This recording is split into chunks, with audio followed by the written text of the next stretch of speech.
ज्ञान चैतन्य प्रसारम्।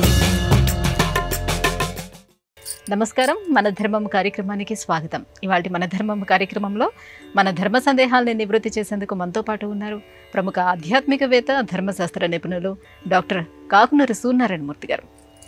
గురుగారు నమస్కారం. నమస్కారం అమ్మా. గురుగారు, ఈరోజు కార్తీక సోమవారం రోజు చేసేటువంటి ఈ శివారాధన శివ కటాక్షం లభిస్తుందని చెప్తూ ఉంటారు కదా, ఈ సోమవారం రోజున ఎటువంటి నియమాలను పాటిస్తే మంచిది? ఎందుకు సోమవారానికి ఇంత ప్రత్యేకం అన్న ప్రశ్న వేసుకున్నప్పుడు అనేక సందేహాలకు సమాధానాలు లభిస్తాయి. నభోమాసే ఇందువాసరే అని ఒక ప్రమాణం ఉంది. ఇందువాసరే కార్తీక మాస సంబంధంగా, అందులోనూ సోమవారం నాడు శివారాధన యోగదాయకం.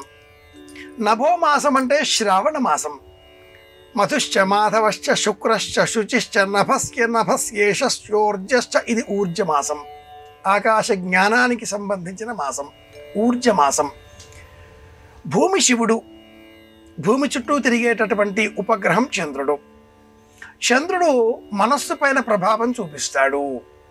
మన మనస్సు ఒక్కొక్కసారి ఆనందంగా ఉంటుంది, ఒక్కొక్కసారి విషాదాన్ని కూడా ప్రతిబింబిస్తుంది. రెండింటికి వృద్ధిక్షయాలకు సమానంగా భూమిని ఆధారం చేసుకుని చంద్రుడిని పూజించినట్లయితే శ్రేయస్సు కలుగుతుంది. చంద్రుడికి ప్రతీకాత్మకంగా, చంద్రగ్రహానికి సూచనగా ఉప్పు, ముత్యాలు, తెల్లని వస్త్రాలు, వెండి లోహం అనే వాటినే ప్రధానంగా బియ్యంతో పాటుగా ఈ ఐదింటిని సనాతన సంప్రదాయం సూచిస్తుంది. ఈ ఐదింటిని మేళవించి శివారాధన చెయ్యాలి. తెల్లగా ఉండేటటువంటి భస్మమును అలదుకోవడం, తడిపిన బియ్యమును ప్రశాంతంగా ఉండే పరమేశ్వర అర్చామూర్తి శివలింగం పైన అర్పించడం, ముత్యముల మాలికతో శివుడిని అలంకరింపజేయడం, ప్రధానంగా పాలతో శివాభిషేకం నిర్వహించడం, ఉప్పు లేని పదార్థాలను ఆహారంగా స్వీకరించడం. చంద్రునికి సంబంధించిన గుణగణాలతో మేడిపడి ఉన్నటువంటి ఈ శివారాధన కార్తీక మాసంలో నిర్వహించినట్లయితే సంపూర్ణమైన చంద్రగ్రహ అనుకూలతలను మనకు అందిస్తుంది. చంద్రుడు మనఃకారకుడు. తల్లి ప్రేమ, ఆప్యాయతలు, బంధువుల పట్ల మనలో ఉండేటటువంటి అనుకూల భావనలు, వివాహాది ప్రయత్నాలు శుభకరంగా పూర్తి కావడం, నూతన బంధుత్వాలు ఏర్పడడం, ప్రయాణాలలో అనుకూలతలు రావడం, మానసిక ప్రశాంతత చేకూరడం, ఉన్నత విద్య లభించడం, విదేశాలకు వెళ్ళడం, భార్యాభర్తల మధ్య అన్యోన్య అనుబంధాలు పెరగడం అనే 10 లక్షణాలను చంద్రుని అనుగ్రహం ద్వారా మనం పొందగలుగుతాం. అన్నింటికంటే కూడా ముఖ్యంగా గుండెకు సంబంధించిన వ్యాధులు రాకుండా కాపాడేటటువంటి దైవం చంద్రగ్రహం. అలాంటి ఆ చంద్రగ్రహ అనుకూలత పొందే నిమిత్తమై సోమవారం నాడు శివారాధన చెయ్యాలి. సోముడు అంటే చంద్రుడు అని అర్థం. అలాగే రెండవ అర్థం ఉమా సమేతుడైనటువంటి పరమేశ్వరుడు సోముడు అవుతున్నాడు. కనుకనే సోమవారం నాడు శివారాధన చెయ్యాలి.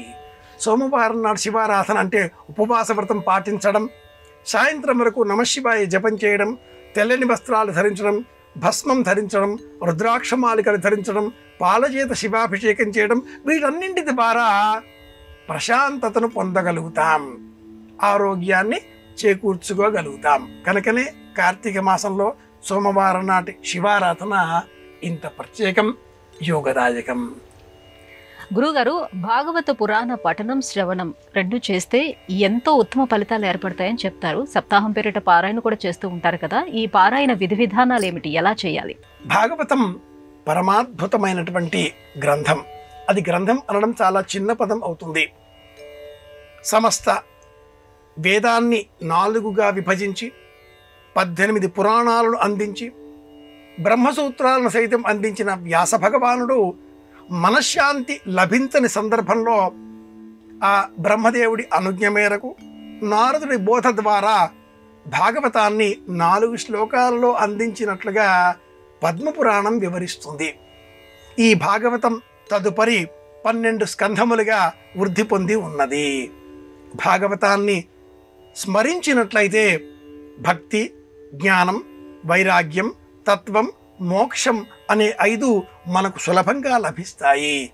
భాగవతాన్ని ఎలా పారాయణం చేయాలి, ఎప్పుడు పారాయణం చేయాలి, ఎవరు పారాయణం చేయాలి, ఎలా పారాయణం అనే పద్ధతులన్నీ కూడా పద్మ పురాణంలో వివరణాత్మకంగా మనం గ్రహించవచ్చు.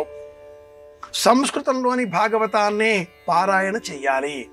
భాగవత పారాయణ చేసేటటువంటి వారికి సంబంధించిన వృత్తాంతం దుందులి వృత్తాంతం.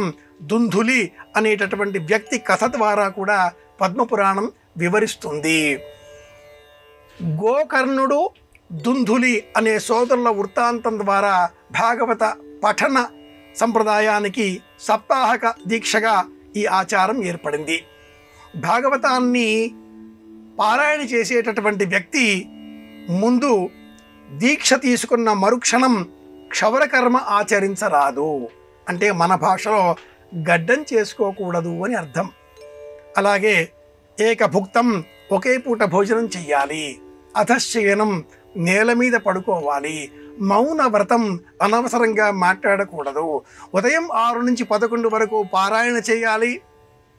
సాయంత్రం 4 గంటల నుంచి 6 గంటల వరకు ఆ స్మరణ చేసిన వృత్తాంతంలోని ముఖ్య ఘట్టములను వినేటటువంటి శ్రోతలకు వివరించాలి. శ్రోతలకు కూడా ఇరువురికి మాత్రమే వర్ణి ఇవ్వాలి. ఇలా భాగవత సంప్రదాయాన్ని అనుసరించి సంస్కృత భాగవతాన్ని పారాయణ చేసే పద్ధతిలో ఆదవు మొదటి రోజు కపిలాక్ష జన్మ, కపిలుడి జన్మ వృత్తాంతం వరకు ఇలా ఎక్కడి నుంచి ఎంతవరకు చదవాలి అనేటటువంటి క్రమాన్ని కూడా భాగవత సప్తాహ సంప్రదాయం పద్మపురాణంలో వివరింపబడి ఉండగా మనం గ్రహించవచ్చు. భాగవతం మౌనంగా దీక్షతో గొప్ప గొప్ప ప్రదర్శనలు కాకుండా, ఆర్భాటాలు లేకుండా, హంగులు లేకుండా ఒక పవిత్ర భావంతో ప్రశాంతంగా చేయవలసినటువంటి పారాయణ సప్తాహ విధి ప్రశాంతంగా ఆచరించినట్లయితే, ప్రశాంతంగా పారాయణ చేసినట్లయితేనే పరమాత్మ అనుగ్రహం మనకు లభిస్తుంది. గురుగారు, శివ సంబంధిత మంత్రాలలో మహామృత్యుంజయ మంత్రం యొక్క వైశిష్టం ఏమిటి? మృత్యుంజయ మంత్రం అనేసరికి పలువురికి జ్ఞాపకం వచ్చేటటువంటి మంత్రం త్రియంబకం జయామే సుగంధిం పుష్టివర్ధనం. ఈ మంత్రము యజుర్వేదములో, ఋగ్వేదములో, సామవేదములో, అథర్వణ వేదములో కూడా దర్శించవచ్చు. ఈ మంత్రములో ఏ విధంగానైతే ఒక్క కాయ తీగకు అంటుకొని ఉండి బరువు కాకుండా ఎలా తన ఉనికిని కాపాడుకోగలుగుతుందో, తన ఉనికిని కాపాడుకోవడంతో పాటుగా తన వృక్ష జాతిని సైతం లోకానికి అందించే విధంగా అంత బరువును ఆ తీగ మోస్తుందో, ఈ శ్లోకం రూపంలో ఉండే ఈ మంత్రం మనకు సుబోధకంగా అర్థం అయ్యే విధంగా ఋషి సంప్రదాయం అందించింది. మంత్రమును శ్లోక భావనగా మనం స్వీకరించినప్పుడు జ్ఞానాన్ని మనం ఆవిష్కరింపజేసుకోగలుగుతాం. మంత్ర రూపంలో దర్శించినప్పుడు జపం చేయడం ద్వారా, సాధన చేయడం ద్వారా ఆరోగ్యాన్ని, ఆనందాన్ని కాపాడుకోగలుగుతాం. ఈ మంత్రం విశేషంగా త్రియంబకం జయామహే తత్సవితృవరేణ్యం ఇలా సంపుటీకరణంగా గాయత్రి, మృత్యుంజయ మంత్రం రెండింటినీ కలిపి చేసేటటువంటి సంప్రదాయం కూడా శాస్త్రంలో సాధనా మార్గంలో ఉంది. ఒకానొక సినీ కవి పూర్వం ధరణికి గిరి భారమా, గిరికి తరువు భారమా, తరువుకు కాయ భారమా, కనిపించే తల్లికి పిల్ల భారమా అంటూ సినీ సాహిత్య రూపంలో కూడా ఇదే మంత్ర భావనను మనకు పరోక్ష రూపంలో అందించి ఉన్నాడు. ఎప్పుడూ ఏది ఎవరికి బరువు కాదు. ఏ తల్లికి తన సంతానం బరువు కాదు. అలాగే ఆ దేవదేవుడైన పరమేశ్వరుడు శివుడికి మనమంతా కూడా సంతానం అయినప్పుడు ఆ ఆది దంపతులు పార్వతీ పరమేశ్వరులకు మనం ఎప్పుడూ బరువు కాదు. మన మేలు కోరే విధంగానే పరమేశ్వరుడు ఎప్పుడూ మనకు అనుగ్రహాన్ని అందిస్తాడు అనేటటువంటి అంతరార్థంతో ఈ మంత్రాన్ని సాధన చెయ్యాలి. త్రియంబకం జయామే సుగంధిం పుష్టివర్ధనం. ఉర్వారుకం దోసకాయ అంటారు, కీరదోసకాయ అంటారు. వివిధ రూపాలలో ఆ శబ్దానికి వ్యాఖ్యానాలు చేసేటటువంటి వారు పలు రూపాలలో చెబుతారు. తీగను అంటిపెట్టుకుని ఆ కాయ ఎలా ఉంటుందో పరమేశ్వరుని అంటిపెట్టుకుని మనము అలా జీవించాలి. 96 విధాలుగా ఉండేటటువంటి న్యాయ ప్రపంచంలో షణ్ణవతి న్యాయాలు అంటారు. న్యాయశాస్త్రంలో 96 న్యాయాలు ఉన్నాయి. అందులో పరమాత్ముడిని భక్తుడు అంటి పెట్టుకుని ఉంటాడు. ఇది ఒక విధమైనటువంటి న్యాయం, మర్కట న్యాయం. పరమాత్ముడే భక్తుడిని అలా చేతిని ఆధారంగా ఇచ్చి తీసుకువెళ్ళిపోతూ ఉంటాడు. ఇది మార్జాల న్యాయం. కోతి తల్లి కోతి కడుపును పిల్ల కోతి పట్టుకొని ఉంటుంది. ఇది ఒక న్యాయం. పిల్ల కోతిని తల్లి పట్టుకున్నది ఇక్కడ. రెండవ మార్గంలో పిల్లి పిల్లను తల్లి పిల్లి మెడ కరిచి పట్టుకుని ఒక చోట నుంచి మరో చోటకి తీసుకువెళుతూ ఉంటుంది. ఇది మరొక విధమైనటువంటి న్యాయం. భగవంతుడు మనల్ని రక్షిస్తాడా? మనం భగవంతుడిని అనుసరిస్తే భగవంతుడు మనల్ని రక్షిస్తాడా? ఈ రెండింటికి సంబంధించిన న్యాయమే ఈ విషయంలో మనం ప్రస్తావనగా గ్రహించవచ్చు. ఇది ప్రత్యేక అంశం. గురుగారు, శివుడి మెడలో నాగుపాము ఉంటుంది, ఆయన వాహనం ఎద్దు. పార్వతీదేవి వాహనం సింహం, అలాగే కుమారస్వామి వాహనం నెమలి, గణపతి వాహనం ఎలుక. ఈ జంతువులన్నీ కూడా తమ జాతి వైర్యాన్ని మరిచి శివ కుటుంబ సమక్షంలో ఎలా కలిసి ఉంటాయి? ఇంట్లో ఇంటిల్లిపాది ఉన్నట్టే. ఒక ఇంట్లో భార్య, భర్త, అత్త, మామ, కొడుకు, కూతురు, పిన్నమ్మ, పెద్దమ్మ అందరూ ఉంటారు. 5 వేళ్ళు ఉన్నట్లుగా. ఎవరి వ్యక్తిత్వాలు వాళ్ళకు ఉంటాయి, ఎవరి కోపతాపాలు వాళ్ళకు ఉంటాయి, ఎవరి ఆర్థిక అవసరాలు వారు నెరవేర్చుకుంటూ ఉంటారు, ఎవరి డబ్బులు వారి వద్దే ఉంటాయి. కానీ వారంతా ఒకే ఇంటి వారు, ఒకే ఇంట్లో ఉంటారు. అది ఎలాగో కుటుంబం యొక్క గ్రూప్ ఫోటో అనగానే అందరూ వచ్చి ఎలా నిలుచొని చిరునవ్వులు చిందిస్తూ కనిపిస్తారో అలా పరమేశ్వర అనుగ్రహం కారణంగా పరమేశ్వర వాహనం ధేనువు, అమ్మవారి వాహనం సింహం, సంతాన రూపంలో దర్శనమిచ్చే గణపతి వాహనం ఎలుక, మరొక కుమారరత్నం వాహనం మయూరం, శివుడి మెడలో ఉండేటటువంటి సర్పం ఈ మయూరానికి సహజ శత్రువు. అలాగే ఆ పాముకు సహజమైన ఆహారం ఈ ఎలుక. పరస్పరంగా ఉండేటటువంటి విరుద్ధ భావనలతో ఉండే ఈ వాహనాలన్నీ కూడా తమ తమ యజమానుల మనస్సు లేదా వారి వారి యొక్క ప్రవృత్తులకు అనుకూలంగా కలిసిమెలిసి ఒకే చోట ఉంటాయి. ఒక్క చిన్న జీవి కప్ప ప్రసవ వేదన పడుతూ ఉంటే సర్పం ఆ కప్పకు పడగ నీడ పట్టి రక్షించడం గమనించిన శంకర భగవత్పాదుల వారు శృంగేరిలో అమ్మవారిని స్థాపించి అర్చన చేశారు. దివ్యక్షేత్ర మహాత్మ్యం అంటూ నేటికి శంకర విజయంలో ఈ సందర్భాన్ని మనం స్మరించుకుంటూ ఉంటాం.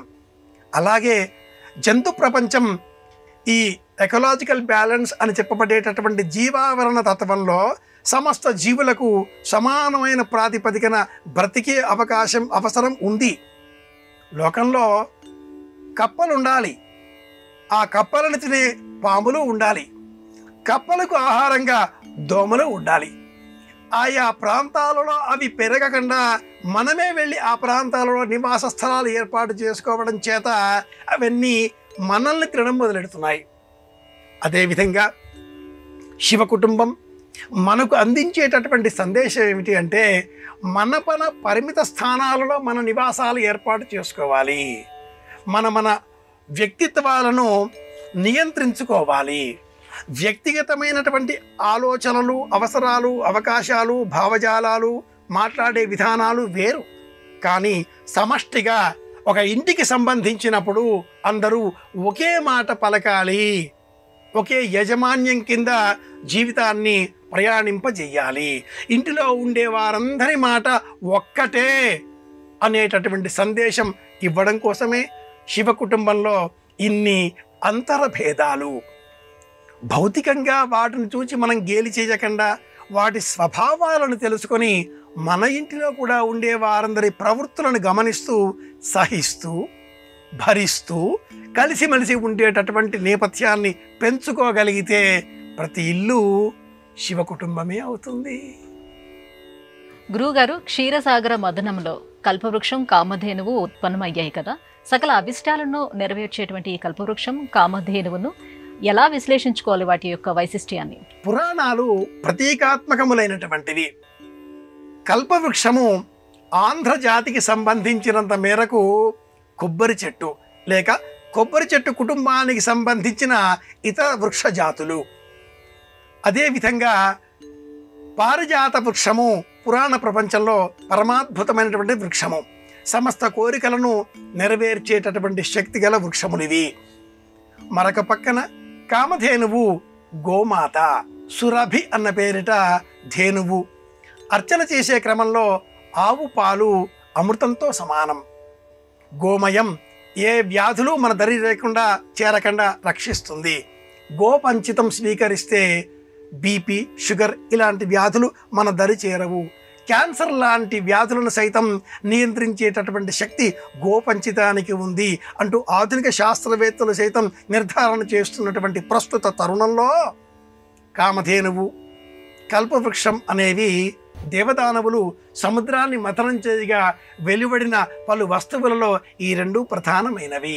వీటిని ప్రతీకాత్మకంగా స్వీకరించినటువంటి పురాణ ప్రపంచం గోమాతను సేవించాలి. అలాగే అరటి చెట్లు, కొబ్బరి చెట్లు, ఇతరములైనటువంటి ఈ వృక్షజాతులను మనం పెంచి పోషించాలి. గోమాతను పూజించాలి, గోసేవ చెయ్యాలి. ఇలాంటి నియమాలను అందించింది. ఇంటింటా ఉండవలసిన మొక్క పారిజాతం మొక్క. సంవత్సరం మొత్తం మీద పారిజాతం పుష్పాలు లభించేటటువంటి కాలం కార్తీక మాసమే. అలాగే మార్గశీర్ష మాసంలో సైతం కొంతకాలం వరకు మాత్రమే ఈ పుష్పాలు మనకు లభిస్తాయి.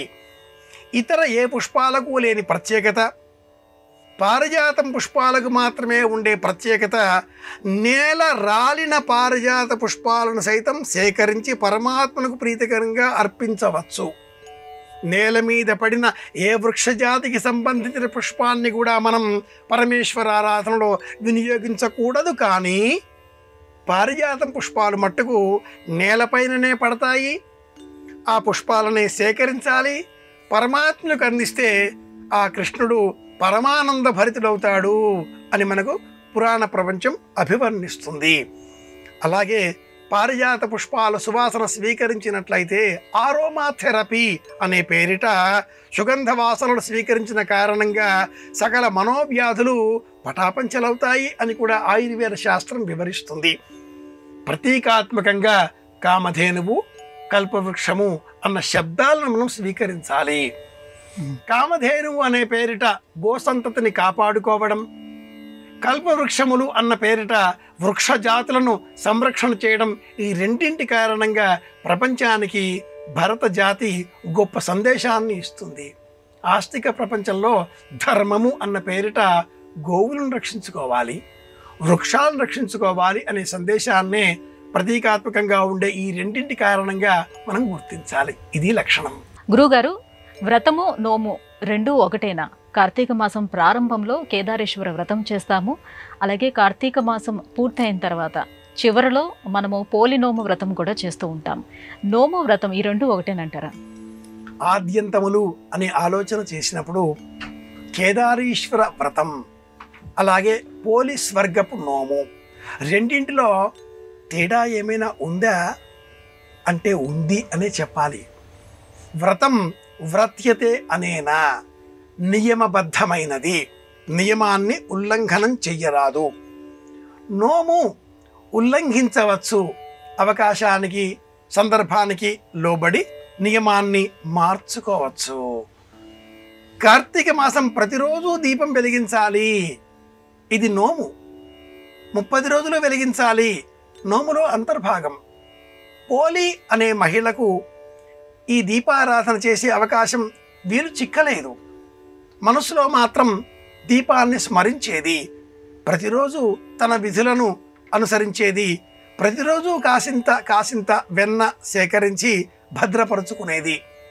చివరి రోజులో ఈ రోజైనా అనేటటువంటి సంకల్పంతో ఒక్క చిన్న కుండ పెంకు మీద ధరించిన చీర చెరుగు చివరి భాగం కొన్ని దారాలు త్రుంచి వత్తివల చేసి అందులో ఈ సేకరించి సమష్టిగా 30 రోజులుగా సేకరించి భద్రపరుచుకున్న వెన్నను కరిగించి అందులో ఉంచి దీపం వెలిగించగా ఇది నోము. ఆ పోలికి స్వర్గం నుంచి ఆహ్వానం, వైకుంఠం నుంచి వైకుంఠవాసులే విమానంతో దిగి వచ్చారు, పైకి తీసుకువెళ్ళారు. మొదట చేసేటటువంటి కేదారీశ్వర సంబంధితమైనది ఇది వ్రతం. ఈ వ్రతాన్ని ఉల్లంఘన చేసినట్లయితే తీవ్రమైన పరిణామాలు చోటు చేసుకుంటాయి అని ఆ వ్రత కథలోనే చెప్పబడి ఉంటుంది.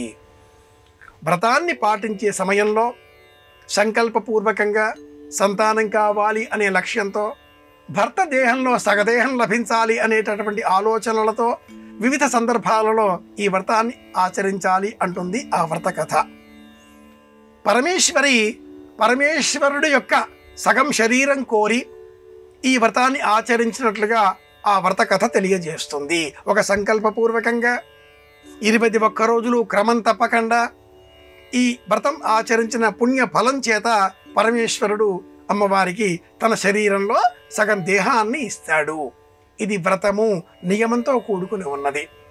వ్రతాన్ని మధ్యలో ఆచరించడం మానివేసిన, వ్రత సంబంధంగా నియమాలతో కూడుకున్న 21 వరసల దారమును ధరించకపోయినా, ధరించిన ఆ దారాన్ని ఎక్కడో నిర్లక్ష్యంగా పారవేసిన అపారమైన కష్టం, కీడు వాటిల్లుతాయి అనే విషయం ఇలా ఒక భయభక్తులతో ఆచరించాలి అని చెప్పేది వ్రతం అవుతుంది. కేవలం భక్తి మార్గంలో యథోచితంగా పాటించేది నోము అవుతుంది. నోము నిత్యమైనది, వ్రతం నియమంతో కూడుకున్నది. ఇలా మనం విడివిడిగా చూడవలసి ఉంటుంది. అనుకోకుండా చేసే పొరపాట్లలో కేదారీశ్వర వ్రతంలో ఒక ప్రత్యేక సందర్భం ఉంది. నేటి కాలంలో పలువురు ఈ వ్రతాన్ని ఆచరించేటటువంటి సమయంలో 5 వరసలతో కూడుకున్న తొట్లే మాత్రమే ఏర్పాటు చేస్తారు. వ్రతంలో ఈ నియమాన్ని ఎలా సూచింపబడి ఉన్నది అని వివరణగా చూస్తే 21 వరసల తొట్లే. వ్రతాన్ని 21 రోజులు చెయ్యాలి. దీక్షగా 21 రోజులు ఏకభుక్తం, అతశయనం ఇలాంటివన్నీ కూడా చెప్పబడి ఉన్నాయి. కైలాసంలో పార్వతీ పరమేశ్వరుడు పక్క పక్కనే కూర్చుని ఉండగా భృంగురిటి అనేటటువంటి వందిగణములలో ప్రథముడైనటువంటి వాడు లేచి ఆనందంతో తాండవం చేసి పార్వతిని వదలి శివుడికి మాత్రమే ప్రదక్షిణ చేయడంతో కినుక వహించిన పార్వతీదేవి, ఎందుకు ఇలా జరిగింది, నన్ను వదలి మీకు మాత్రమే ఇలా ప్రదక్షిణ చేయడంలో ఉండే అంతరార్థం ఏమిటి అని ప్రశ్నించగా, శాంతి కాముకులైనటువంటి వారికి, ఆనందం కోరేటటువంటి వారికి నీతో పని లేదు, అర్ధకాములైనటువంటి వారికి మాత్రమే నీతో పని అని చెప్పగా, కోపంతో అలిగిన ఆ పార్వతీదేవి కైలాసం విడిచి భూలోకానికి వచ్చేసి 21 రోజులు దీక్షగా నిష్ఠగా వ్రతం ఆచరించిన ఫలితం కారణంగానే అర్ధనారీశ్వర రూపం మనకు లభించింది అంటుంది ఈ వ్రతం. ఈ వ్రతంలో విశేషంగా మర్రి చెట్టు, మర్రి ఆకులు, మర్రి కొమ్మలు, మర్రి కాయలు, వాగు ఇసక వీటిని వినియోగించి వ్రతం ఆచరించడం ఆచారం.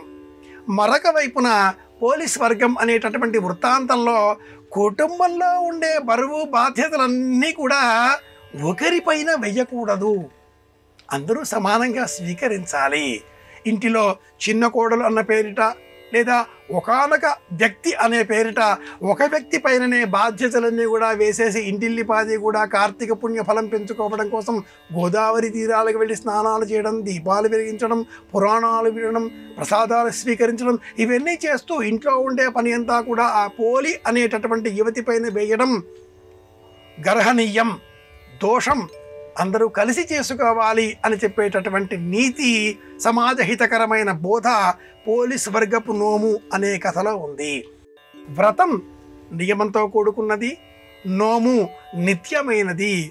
రెండూ సమానంగానే కనిపించినప్పటికీ సూక్ష్మమైనటువంటి విభేదాలను మనం గ్రహించవచ్చు.